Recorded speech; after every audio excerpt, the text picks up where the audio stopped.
Good morning सर्वांना. काल छान बदाम भिजत टाकले होते, मुलांना पण दिले आणि मी पण खाल्ले. त्यानंतर मुलांना शाळेत पाठवून छान मस्त चहा एन्जॉय केला. कामं वगैरे माझी सर्व झालेली होती. मग एक पार्सल आलं. मी इथे लिटल जॉयचं प्रोटीन पावडर बोलवलेलं आहे 7+. तर याचं मी मुलांना ट्राय करते आणि मग याचा रिव्ह्यू तुमच्यासोबत शेअर करते.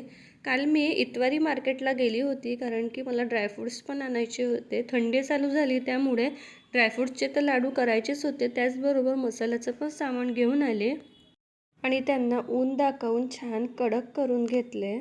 कडक केल्यामुळे भाजायला जास्त वेळ लागत नाही आणि मसाला भरपूर दिवसपर्यंत टिकून राहत. त्यानंतर संध्याकाळला मुलांसाठी छान सुजी केक बनवलेला होता. केक खूप सॉफ्ट आणि टेस्टी झालेला होता. लहान मुलांसाठी तर खूप छान केक आहे. तुम्ही नक्की ट्राय करा आणि मला नक्की कळवा. कसा वाटला तुम्हाला हा केक. नक्की ट्राय करा आणि मला कमेंटमध्ये कळवा. मुलांना पण खूप आवडेल आणि खाण्यासाठी हेल्दी पण असतो. हा व्हिडिओ आवडला असेल तर लाईक सबस्क्राईब करायला विसरू नका. चला भेटू पुढच्या व्हिडिओमध्ये.